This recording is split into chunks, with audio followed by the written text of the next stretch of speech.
(14 de agosto de 1822). Da Quinta da Boa Vista, então Palácio Real, residência oficial do príncipe regente Dom Pedro I, resolveu o príncipe ir à cidade de São Paulo e a Santos para acalmar os focos de revolta que lá estavam ocorrendo. Mas tudo se esclarece melhor ao darmos um pequeno recuo alguns meses para entender o que estava acontecendo na época. Em maio daquele ano, surgiu uma divergência entre conservadores e liberais, membros da junta do governo provisório que dirigiam os destinos da província de São Paulo, dando início à revolta que ficou conhecida como Bernarda de Francisco Inácio. Outro fato grave ocorrido em São Paulo, em Santos, foi o enforcamento de 12 soldados brasileiros que pleiteavam a equiparação salarial com os soldados portugueses. Em razão desses fatos, o príncipe regente Dom Pedro resolveu ir à cidade de São Paulo e a Santos com o objetivo de apaziguar os ânimos. Em decreto de 13 de agosto de 1822, determinou que, em sua ausência, a princesa Leopoldina presidiria ao despacho de expediente e às sessões do Conselho de Estado. No dia seguinte, partiu da Quinta da Boa Vista, no Rio de Janeiro, com destino a São Paulo. Vamos todos, porque ainda temos muito chão pela frente. Escutem, vamos subir a grande serra de Itaguaí, passando por várias terras de nossa real fazenda de Santa Cruz. E ainda hoje eu quero chegar à vila de São João do Príncipe, vocês ouviram? Sim, meu príncipe! Muito bem, porque lá nos aguarda a família de Hilário Gomes Nogueira. E vamos também pernoitar na fazenda de Olaria. Todos ouviram? Sim, meu príncipe! Muito bem.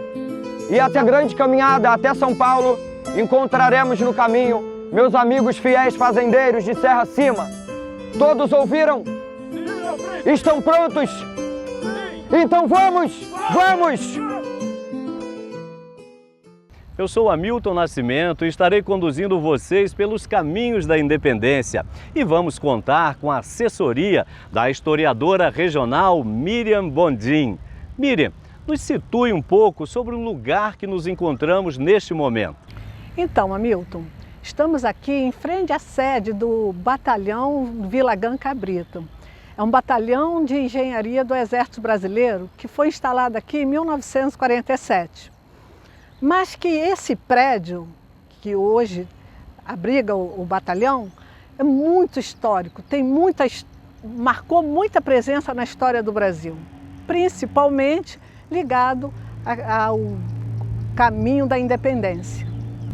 Foi uma sede da fazenda jesuítica, Santa Cruz, da imensa fazenda, que foi a fazenda mais produtiva dos jesuítas em toda a América.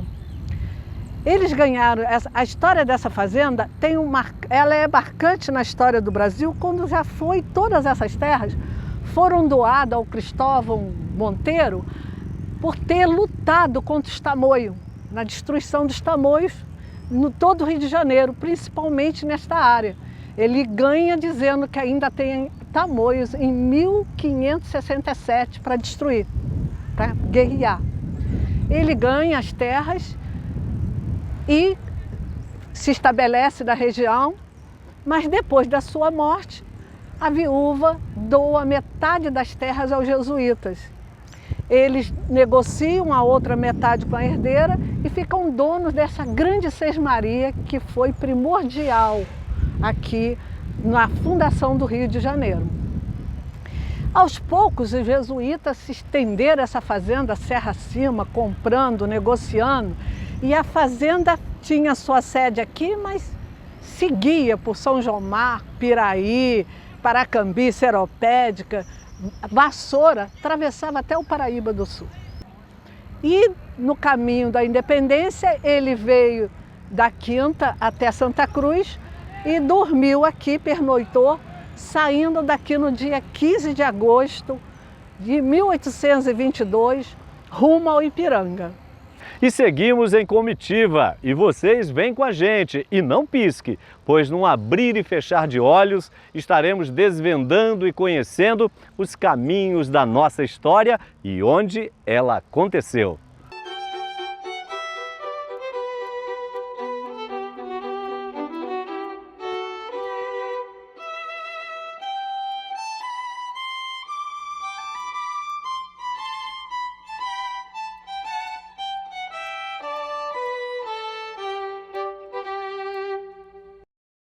Irmão Adriano, transformamos essa região, desviamos o curso do rio para que possamos fazer plantações nela.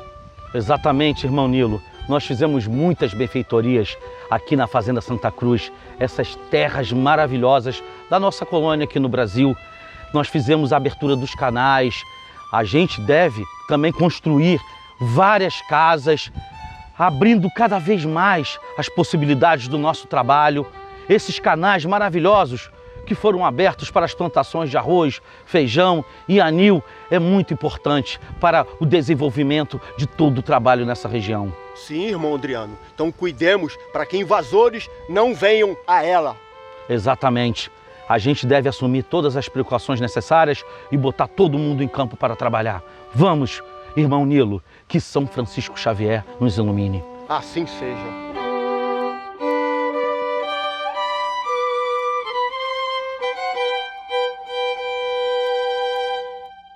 Irmão, dizem que os paulistas estão construindo um novo caminho terrestre, um caminho do ouro, e estão querendo invadir as nossas terras. Nós não podemos permitir que isso aconteça! De fato, irmão, estou sabendo desse novo caminho, da Piedade, que vem de Lorena, São Paulo, e irá passar por nossas terras da Fazenda Santa Cruz. Com certeza isso irá devassá-la. Sim, eles estão querendo invadir a nossa aldeia, aqui em Itaguaí, ali embaixo do nosso morro Cabeça Seca. Com certeza, isso passará desse caminho todo por nossas terras, serra abaixo. Não podemos deixar isso acontecer. Que São Francisco Xavier nos ajude nessa luta. Assim seja, irmão, assim seja. Estamos aqui em mais um ponto importante dentro da história da Fazenda Jesuítica de Santa Cruz e esse caminho da independência que passa por aqui por baixo. Estamos no alto do morro, que era denominado Cabeça Seca, em Itaguaí, onde tinha a igrejinha, a igreja de São Francisco Xavier, antiga igreja, uma obra que começou a sua construção em 1718, foi inaugurada em 1729, e os jesuítas trouxeram os índios da aldeia de Itinga, que era já ficava nos limites da Fazenda de Santa Cruz, lá no Itinguçu, e trouxeram para cá no aldeamento em São Francisco Xavier, aqui nesse morro. Essa igreja fundou Itaguaí, foram os jesuítas que fundaram Itaguaí. E essa igreja representava toda a administração local da época. Ela representava a administração toda a Fazenda de Santa Cruz. Daqui eles olhavam todos, eles administravam tudo. Tinha tudo nessa igreja, tinha escola, tinha serraria, tinha hospital, eles cuidavam do doente. Eu costumo dizer que todo Itaguaí começou aqui. Não é apenas uma igreja atendendo às questões espirituais, mas atendendo a todos os serviços da comunidade aqui, por muitos e muitos anos. Aqui teve a primeira escola, o primeiro hospital. Podemos considerar a primeira administração de Itaguaí. É de fundamental importância para Itaguaí, para toda a história regional, a igreja de São Francisco Xavier. E aqui a gente vê no cemitério ainda o portão do cemitério da fábrica da igreja, que era a fábrica da igreja, da tesouraria da igreja. Foi construída e ainda tem um nome no portão ali. Então tem mais de 300 anos essa história. E quando Dom Pedro passa por aqui, aqui ainda era o local que era mais importante dentro do Itaguaí. Quando ele foi aclamado no Rio de Janeiro, em 12 de outubro de 1822, Dom Pedro foi aclamado no Rio de Janeiro como imperador do Brasil. Todas as vilas, em todos os lugares que aderiram à independência, comemoraram no mesmo dia, na mesma hora, no lugar mais importante da cidade, essa aclamação. E aqui em frente à igreja, com tudo o direito à missa, sinos tocando, fizeram a aclamação nessa praça aqui em frente, que tem o nome de Praça da Aclamação, devido a Dom Pedro ter sido aclamado aqui. No final do século XVII, a descoberta das minas de ouro mudou a configuração socioespacial da colônia, com as aberturas de caminhos para os sertões, dando início à movimentação de tropas entre a serra e o mar. Logo foi aberto um caminho entre a área mineradora Ouro Preto e a área portuária Paraty, aproveitando uma antiga trilha dos Guaianazes.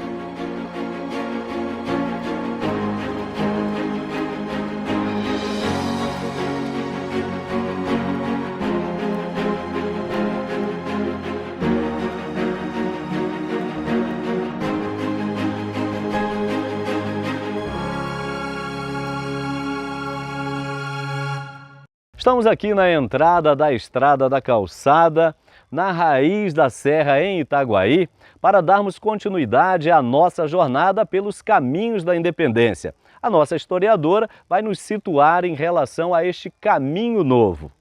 Essa Estrada da Calçada era o antigo caminho novo da Piedade, aquele que os jesuítas não queriam que construísse, mas que foi construído. Começou em 1725 e foi inaugurado em 1780. Demorou muito anos para ser construída e concluída essa estrada. Mas não era isso aqui que a gente está vendo, não era calçada, era uma estrada de tropas. Essa aqui já foi aberta para passar carruagem, carros de puxada a boi, né? Era só para tropas, era 1,5 metro de estrada, de barro, né? Quando Dom Pedro passou por aqui, rumo ao Ipiranga, era uma estrada muito lamacenta, rolavam pedras, né? E subia a Serra do Matoso. Subia passando por Piraí, São Sebastião de Arrozal, São João Marcos. Era uma estrada que ia de Santa Cruz até Lorena. Essa estrada, ela vai ser calçada em 1837 e foi a mando do presidente da província, Paulino Soares, e que tem uma pedra no alto com uma placa em homenagem a ele, presidente da província 1837. Caiu parte da placa, mas ela é uma homenagem ao presidente da província. Dom Pedro também, por ter passado aqui, ganhou uma homenagem. Nessa pedra colocaram o mirante do imperador, embora com certeza ele não parou, a pressa dele para chegar em São João Marcos não fez com que ele parasse nesse mirante, mas é uma homenagem. E ela é muito frequentada por turista.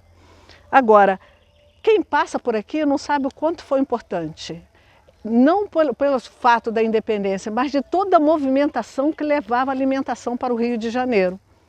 Foi o caminho do ouro, né? Ouro de Mato Grosso, Cuiabá, caminho terrestre, foi construída para evitar a pirataria na Bahia, foi construído esse novo caminho.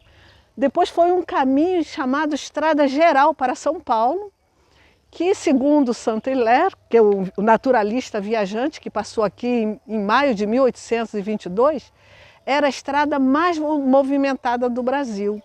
E ele podia falar isso, já que ficou 6 anos andando pelo Brasil. A movimentação neste ano, que foi o ano da independência, é uma declaração importante, porque ele fala dos grandes fazendeiros à beira dessa estrada, esses mesmos fazendeiros que deram total apoio a Dom Pedro, que usava fortemente a mão de obra escrava, né? Os escravizados construíram, vamos dizer, construíram o caminho literal, né, de toda essa riqueza dessa região, dos fazendeiros, do Médio Paraíba, Piraí, São João do Príncipe, Bananal de São Paulo, é o Vale do Paraíba Paulista, que Dom Pedro foi caminhando, parando de fazenda em fazenda, recebendo total apoio para alimentação, para pernoite e também o apoio político daqueles fazendeiros fiéis que diziam: a hora é essa, vamos lá. Então foi uma caminhada, esse é um caminho literal e figurado da independência. A comitiva também passou por Piraí, na época pertencente à Vila de São João Marcos, onde atualmente existe esta paragem conhecida como Três Vendas. O trecho preserva um calçamento de 1837.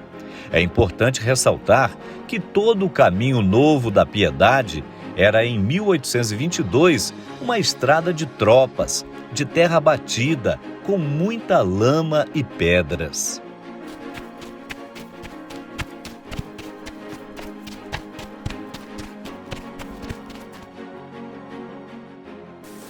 Chegamos em Piraí, senhores.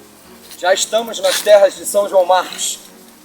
Mas antes de seguirmos viagem, vamos parar aqui um pouco. Comam, se alimentem. Ainda temos rapadura, temos bastante torresmo. E bebam água. Dessa água pura, clara, limpa, em abundância. Se alimentem, senhores. E logo seguiremos viagens. É realmente magnífico.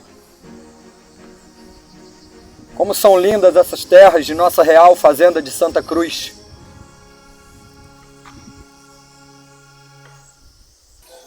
Nessa placa tem o objetivo maior do documentário, que é o nosso reconhecimento aos negros por sua força e resistência na construção do Brasil. Os negros, indígenas, os que sofreram, os que botaram a mão na massa construindo esse Brasil, que a gente não pode, nesse bicentenário, esquecer. Aqui nesse espaço onde fizeram todo esse trabalho de restauração turística, com o peso dessa história, que Dom Pedro passou por aqui, muitas tropas de café, a riqueza que alimentou o Império do Brasil, deve-se à força do trabalho da mão de obra escrava. E vamos daqui em direção a São João Marcos, prosseguindo pelo caminho trilhado pela comitiva de Dom Pedro.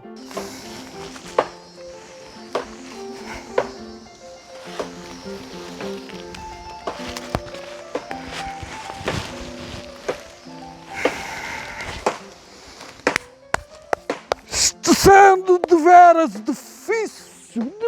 difícil colonizar essas terras. Muita mata virgem para derrubar a machado e a marreta. Além dos animais ferozes que temos que matar diariamente para nossa salva-vida. Sem falar também dos muitos índios que temos que enfrentar. Muitos índios que julgam serem os donos dessa terra só porque já moravam aqui antes do nosso povo português chegar ao Brasil. Ora, pois, que é isso? Ai, meu Deus! Tenho pensado e vou construir uma capela ao meu santo de proteção, meu santo de devoção, São João Marcos. Sim, vou construir uma capela em agradecimento a estar vivo e prosperando, superando os perigos, graças às bênçãos de São João Marcos. Sim, eu vou construir essa capela e com a bênção e a proteção eu hei de concluir minhas metas e meus objetivos. E sim, meu São João Marcos, meu São João Marcos. Vamos, feitores, vamos, apressem esses escravos, vamos, vamos, temos que cumprir a meta do dia. Vamos, vamos, ora, pois.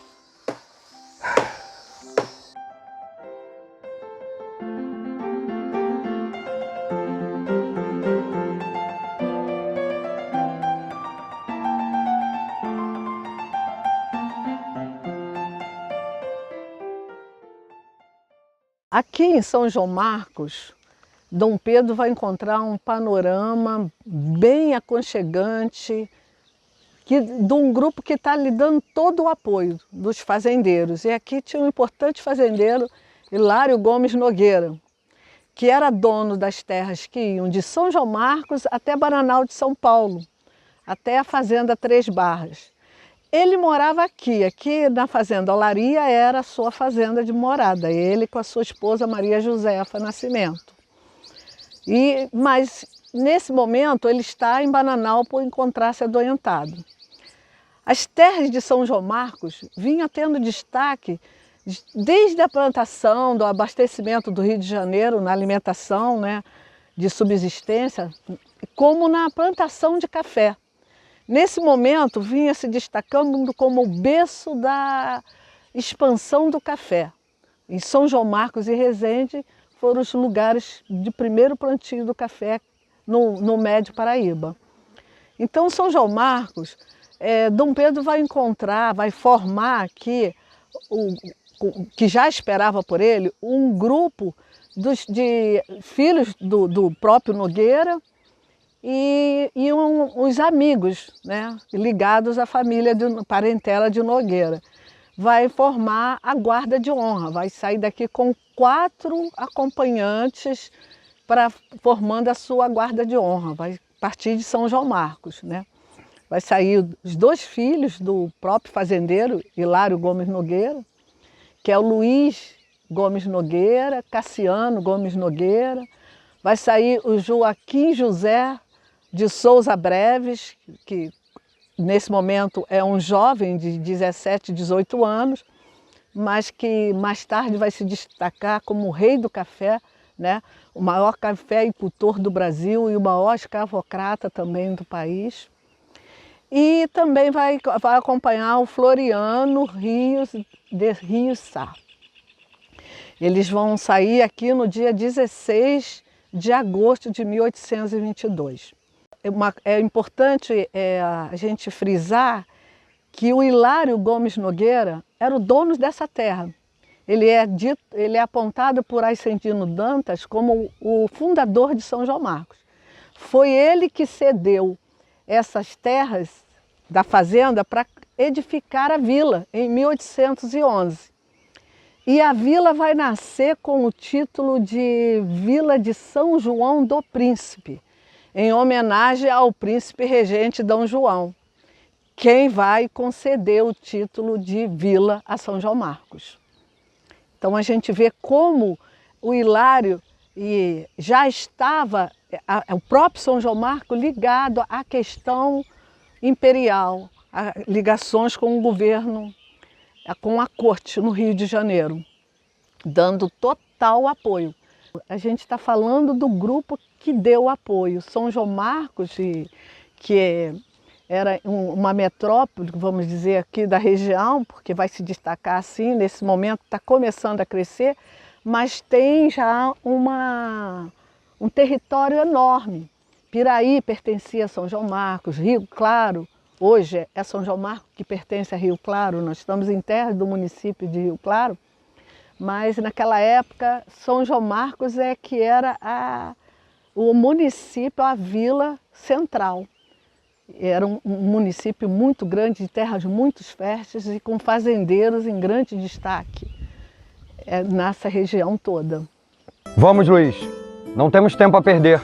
Vosso pai está muito adoecido e está ansioso aguardando para conversarmos. E eu também quero muito falar com ele. Então, guarda de honra, Vamos todos, porque não temos tempo a perder. Luiz Nogueira, Cassiano, Joaquim Breves e Floriano. Vamos todos! Vamos! Vamos! Vamos! Vamos! Eis a vida nas vastas planícies ou nos montes da terra da cruz. Sobre o solo só flores e glórias. Sobre o céu só magia e só luz. Eis a vida nas vastas planícies. Belos ermos, risonhos desertos, livres serras, extensos marnéis, onde muge o novilho anafado, onde nitrem fogosos corcéis. Sou Francisco Pereira Passos, fui prefeito do Rio de Janeiro. Declamei aqui fragmento do poema Roça de Fagundes Varela, que como eu é marquecense. Nascemos nessas terras que hoje é Rio Claro. Sobre Rio Claro, eu digo que nessas ruas a comitiva de Dom Pedro I percorreu, contornando a igreja a caminho da Vila Velha em direção a São Paulo.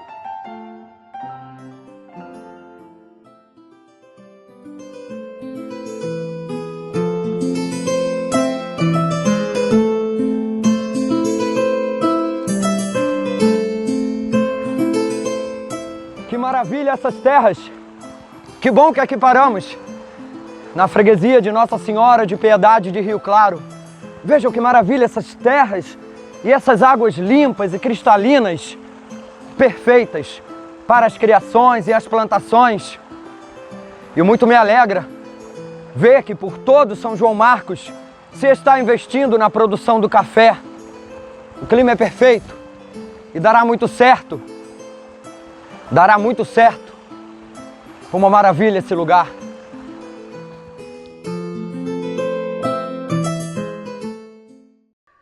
Estamos aqui na saída de Rio Claro, rumo a Poço Seco, a Bananal de São Paulo, numa estrada, não é, ao estilo Cabeça de Negro, e que dava acesso, portanto, a esses locais que abasteciam, vindo das Minas Gerais, a capital fluminense.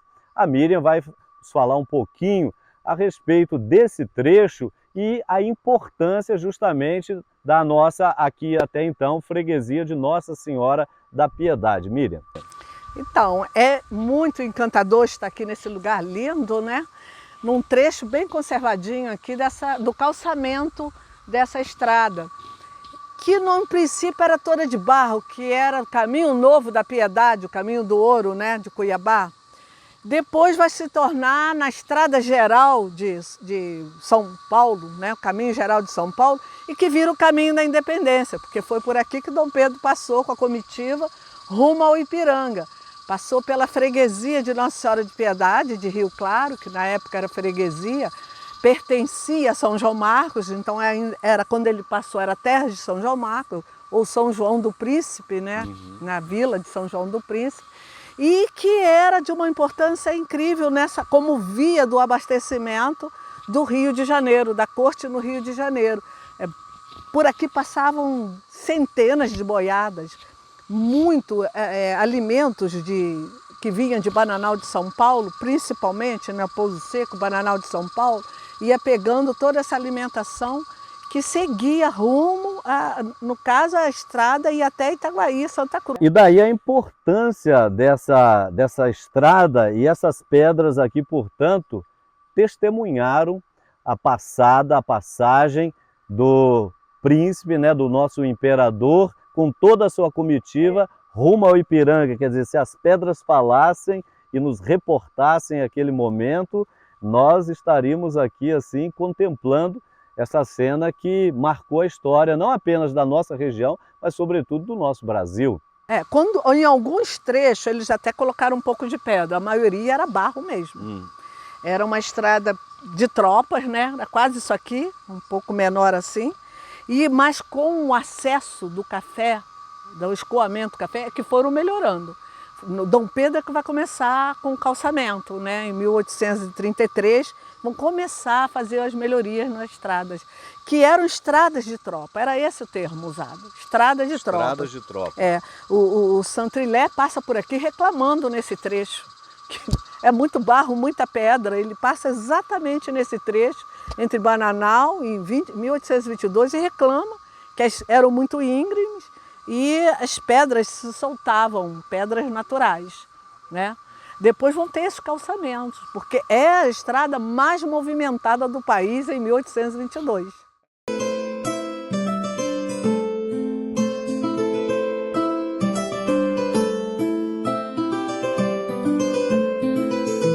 No terceiro dia de sua caminhada, Dom Pedro e sua comitiva chegaram em Bananal de São Paulo e foram hospedados mais uma vez pelo fazendeiro Hilário Gomes Nogueira, que se encontrava adoentado aqui em sua importante fazenda de Três Barras.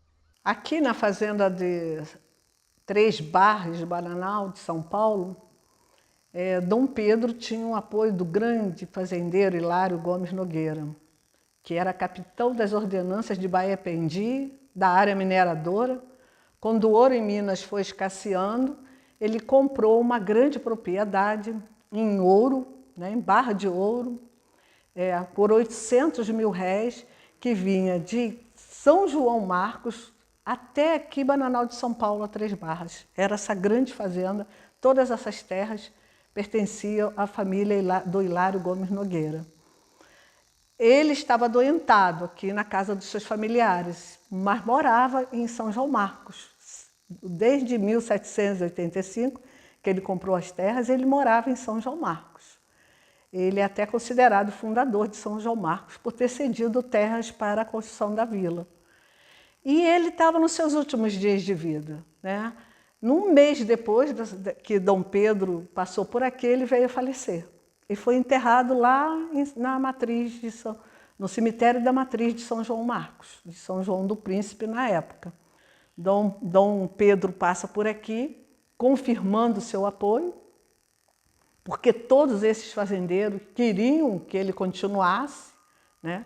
Não queriam perder o Dom Pedro, mas queriam a liberdade do Brasil frente a Portugal e não correr o risco de colônia, e que Dom Pedro garantisse seus direitos, né? Que fosse um Estado, vamos dizer, que o Brasil fosse um reino constitucional, né?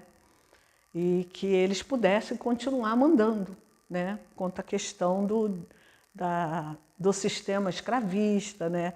A liberdade que eles tinham, né? Negociando com os portos abertos, né? Era um grande negócio. Fazendas e fazendas, ele vai sair daqui amarrando todo esse apoio. Inclusive o Brás vai emprestar a todos eles muito dinheiro ao império que vai nascer, não é esse Brasil que vai nascendo, vai nascer com a ajuda deles monetária. Eles vão vão se cotizar, vão fazer subscrições para tudo, né? Para a questão do império que está nascendo, para as guerras de independência. Dom Pedro está literalmente no caminho da independência, passando por aqui, e no sentido figurado, caminhos da independência no sentido dos recursos financeiros. Daqui a São Paulo ele vai ter esse apoio desses fazendeiros.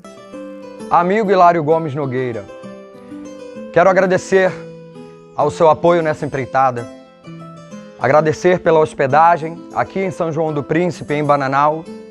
Quero agradecer aos seus filhos por compor a minha guarda, por me apoiar, e tenha certeza, meu amigo, que com sua saúde restabelecida, eu aqui retornarei e nós vamos dessa vez comemorar a conquista dessa liberdade. E cada esforço valerá a pena. Esteja certo disso, meu amigo.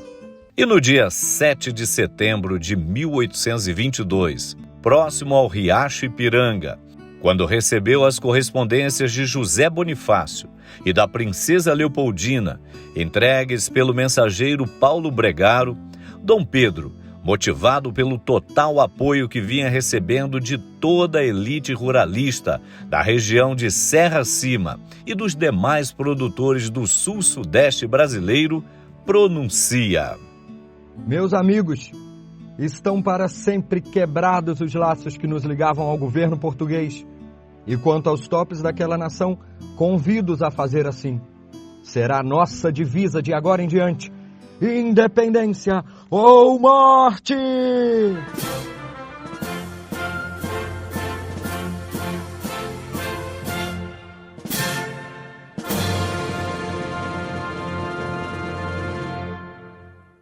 Caminhando para o final dessa nossa jornada pelos caminhos da independência, analisando aquele trajeto que Dom Pedro I fez rumo à independência do Brasil, nós vamos agora com a Miriam fazer uma análise final desse momento histórico que o nosso país vivenciou. Miriam, por favor. Então, concluindo esse documentário, né, que viemos caminhando com Dom Pedro, de Santa Cruz até a jornada acima, Serra Acima, é importante frisar que o processo de independência do Brasil não começou nem terminou no Ipiranga. Foi um processo, foi uma longa construção que teve muitos sacrifícios, sacrifício dos nossos povos originários, que morreram aí, foram expulsos de sua terra, do seu território sagrado, muitos foram aldeados, escravizados. Sacrifício dos negros africanos que vieram escravizados para o trabalho forçado nessas terras, né? Produzindo riquezas que muitos jamais desfrutaram da riqueza produzida pelos braços desses negros. E também dos imigrantes e brasileiros na labuta desse povo que suou muito na construção desse país.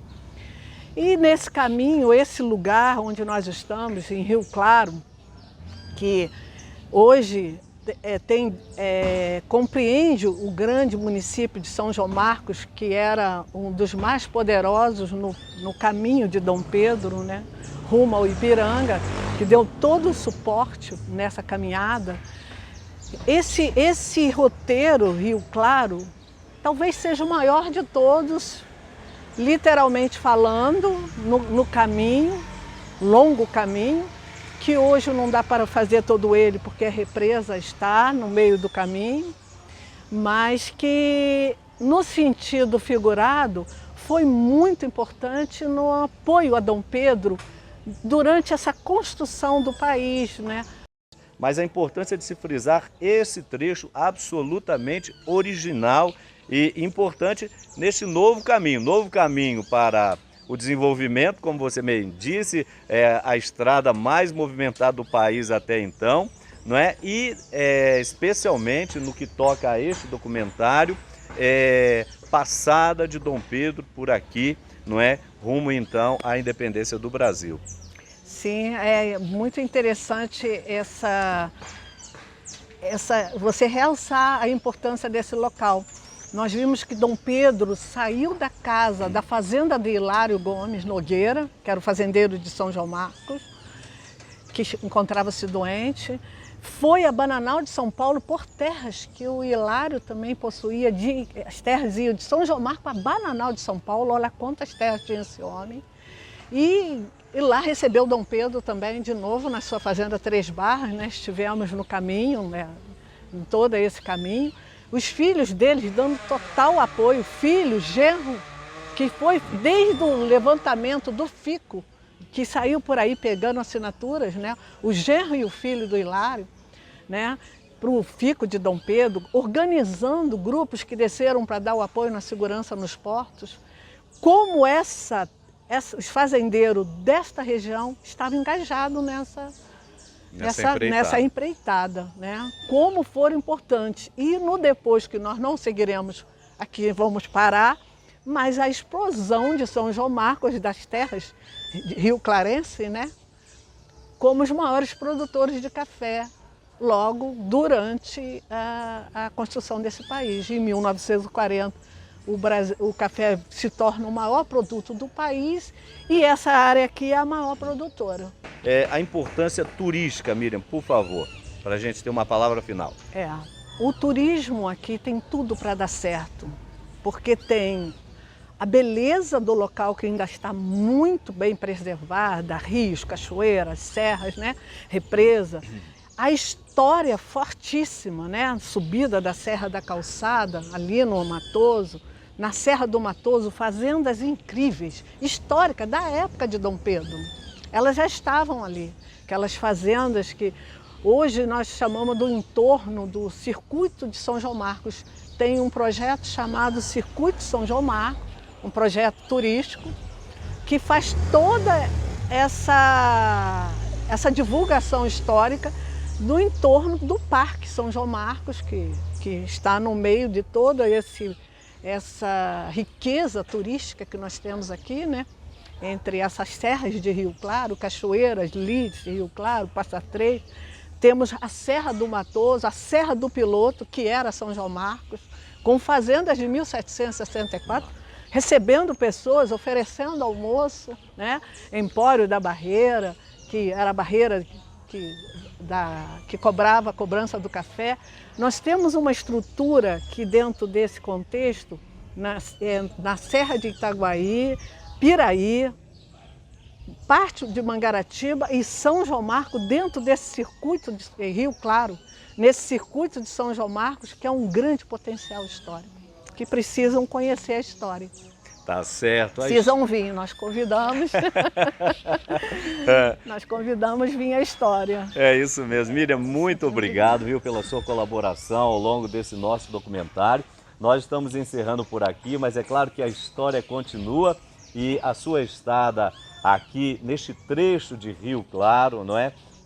Sempre será muito bem-vindo, bem-vinda, que aqui temos, portanto, então aí um turismo a ser explorado, como bem disse a Miriam, histórico e religioso, ecológico, gastronômico, então você sempre será muito bem-vindo a esta terra que também faz parte dos caminhos da independência. Um grande abraço e nós ficamos por aqui.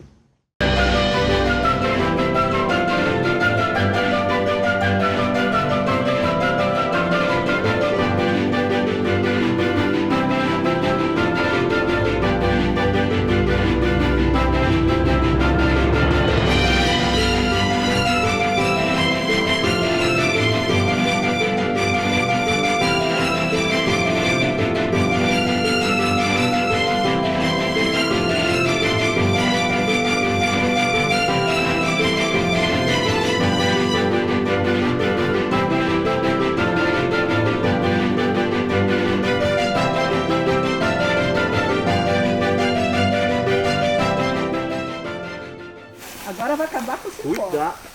Ai! Gravou.